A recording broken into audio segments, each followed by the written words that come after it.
안녕하세요. 경제 전문 채널 응우레터의 응우입니다. 2월 19일 수요일 전달드릴 뉴스를 간단히 살펴보겠습니다. 미국 증시는 반도체 업종의 강세에 힘입어 소폭 상승했습니다. 아마존이 2022년 출시한 틱톡형 쇼핑 서비스 인스파이어를 종료했습니다. 오픈AI의 전 최고 기술 책임자였던 미라 무라티가 새로운 인공지능 스타트업 싱킹 머신즈랩을 설립했습니다. 나이키가 킴 카다시안의 이너웨어 브랜드 스킴스와 협력해 여성용 액티브웨어 브랜드 나이키 스킴즈를 출시할 예정입니다.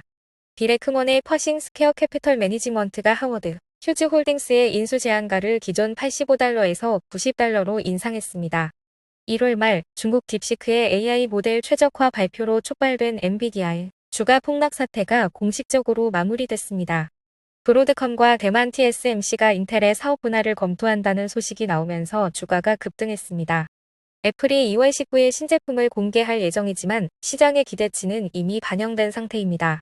메타 주가가 2.7% 하락하면서 20일 연속 상승세가 마무리되었습니다. 자세하게 하나씩 살펴볼까요? 미국 증시는 반도체 업종의 강세에 힘입어 소폭 상승했습니다.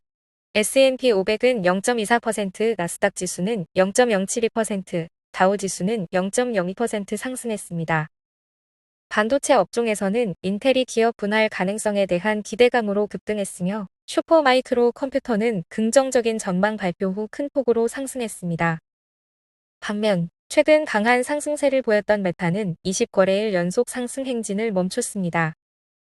한편 미 국채 10년물 금리는 7bp 상승한 4.55%를 기록했으며 달러 지수는 0.2% 상승했습니다.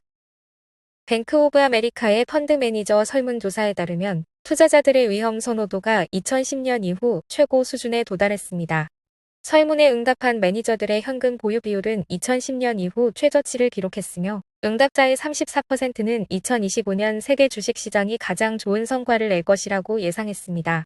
그러나 89%의 응답자는 미국 주식이 과대평가되었다고 답하며 2001년 이후 가장 높은 수준의 과열 신호를 보이고 있다고 경고했습니다. 이번 분기 기업 실적은 양호한 흐름을 보였습니다.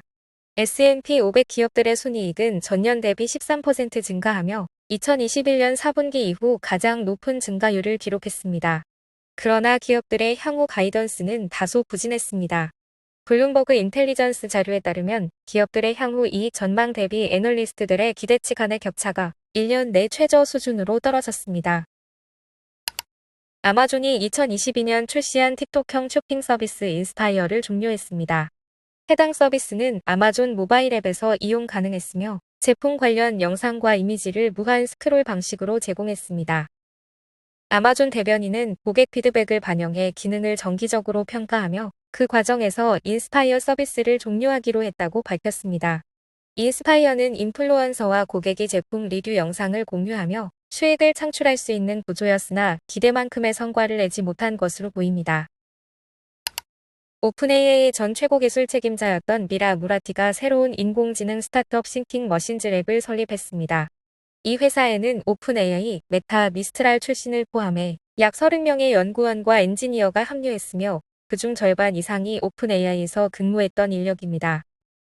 싱킹 머신즈랩은 인간과 AI 간의 협업을 강화하는 AI 모델과 제품을 개발할 계획입니다. 회사 측은 현재 AI 시스템은 프로그래밍과 수학의 강점을 보이지만 우리는 인간의 전문성과 더 넓은 응용 분야를 지원하는 AI를 구축하고자 한다고 밝혔습니다. 회사의 핵심 멤버로는 오픈AI 공동 창립자였던 존 슐만과 오픈AI 연구 부문 부사장이었던 바렛 조프가 포함되어 있습니다. 무라티는 벤처 캐피털과 투자 유치를 논의 중이며 약 10억 달러의 자금을 목표로 하고 있는 것으로 알려졌습니다. 나이키가 킴 카다시안의 이너웨어 브랜드 스킴스와 협력해 여성용 액티브웨어 브랜드 나이키 스킴즈를 출시할 예정입니다. 이번 파트너십을 통해 의류, 신발, 액세서리 라인을 포함한 다양한 제품을 선보일 예정이며 컷 컬렉션은 올 봄 출시 목표입니다. 글로벌 확장은 2026년까지 계획되어 있습니다. 나이키는 여성 소비자 유치를 위해 이번 협업을 추진했습니다. 최근 룰루레몬, 알로요가, 부오리 등 경쟁사들이 여성용 액티브웨어 시장에서 강세를 보이며 시장 점유율을 확대하는 가운데 나이키는 스킴스와의 협력을 통해 브랜드 입지를 강화하려 합니다. 현재 나이키의 고객 중 여성 비율은 약 40%로 여성 소비자의 구매력이 높은 의류 시장에서 성장 기회를 모색하고 있습니다. 스킴스는 최근 기업 가치 40억 달러로 평가받았으며 이번 협업을 통해 나이키의 제도 및 유통 역량을 활용할 수 있을 전망입니다.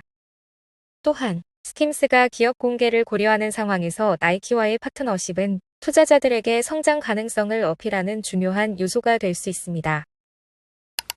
비레크먼의 퍼싱 스퀘어 캐피털 매니지먼트가 하워드 휴즈 홀딩스의 인수 제한가를 기존 85달러에서 90달러로 인상했습니다. 이번 거래가 성사될 경우 퍼싱 스퀘어는 HHH 지분 48%를 확보하게 됩니다. 에크먼은 거래가 성사되면 하워드 휴즈의 회장 겸 CEO로 취임할 예정이며 이 회사를 장기적으로 보유할 계획이라고 밝혔습니다.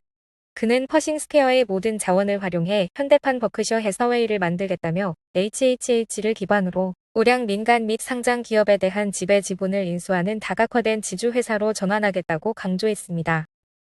그는 워런 버핏이 1960년대 섬유업체 버크셔 해서웨이를 인수한 뒤 보험, 에너지, 철도, 소매업 등으로 확장해 현재 1조 달러 규모의 기업으로 성장시킨 점에서 영감을 얻었다고 말했습니다.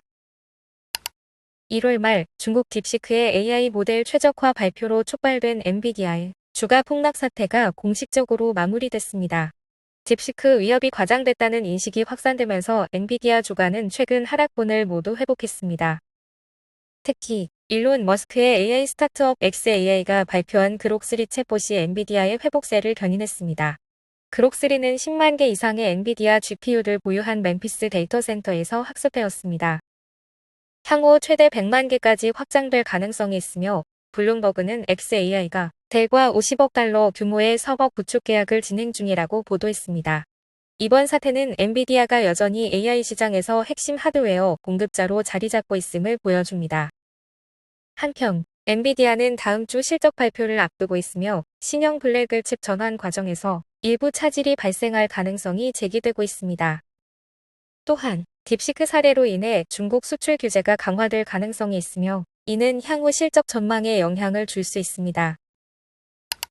인텔 주가가 16% 급등하며 2020년 3월 이후 가장 큰 일일 상승폭을 기록했습니다. 이는 브로드컴과 대만 TSMC가 인텔의 사업 분할을 검토하고 있다는 월스트리트 저널 보도에 따른 것입니다. WSJ에 따르면 브로드컴은 인텔의 칩 설계 및 마케팅 부문 인수를, TSMC는 인텔의 반도체 공장 지분 인수 또는 완전 인수를 고려 중입니다. 다만 아직 공식적인 입찰은 이루어지지 않았으며 논의는 비공식적으로 진행되고 있습니다. 최근 인텔은 미국 내 AI 반도체 제조 강화에 대한 정부 지원 기대감으로 상승했지만 여전히 2024년 한 해 동안 60% 폭락하는 등 어려운 상황입니다. 애플이 2월 19일 신제품을 공개할 예정이지만 시장의 기대치는 이미 반영된 상태입니다. 팀 쿡 CEO는 지난주 가족의 새로운 구성원을 만나볼 준비를 하라는 글을 X에 올려 출시를 예고했습니다. 시장에서는 이번 발표가 아이폰 SE 신제품일 가능성이 높다고 보고 있습니다.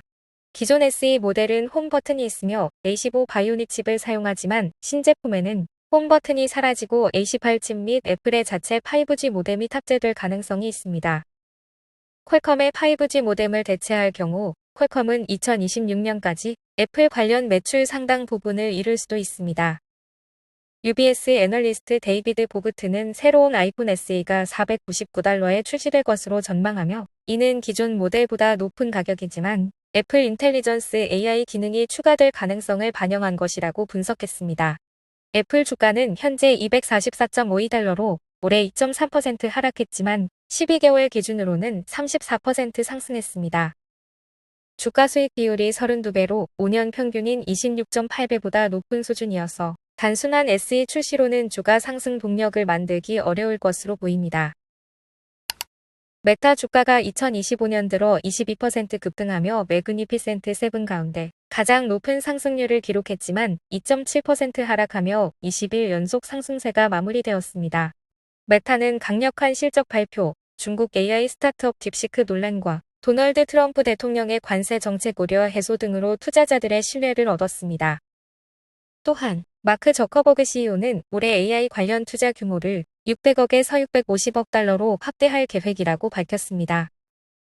지난주 메타는 AI 인프라 강화를 위해 세계 최장 해저 케이블 프로젝트인 프로젝트 워터워스를 발표했습니다. 이 프로젝트는 글로벌 AI 혁신을 지원하기 위해 세계의 새로운 해저 통신망을 구축하는 다년간의 투자 계획입니다. 그러나 네덜란드 연금 펀드 웨브가 메타 주식을 전량 매도했다는 보도가 나오면서 투자자들이 차익 실현에 나선 것으로 보입니다. 주가 조정이 일시적인 흐름인지 상승세 둔화의 신호인지는 지켜봐야 할 전망입니다. 오늘 전달해드릴 뉴스는 여기까지입니다. 은호레터는 투자 권유가 아닌 정보 제공을 목적으로 하며 투자 판단은 구독자 본인의 책임입니다. 들어주셔서 너무 감사드리고 은퇴하는 그날까지 파이팅입니다. 도움이 되셨다면 좋아요와 구독 부탁드립니다.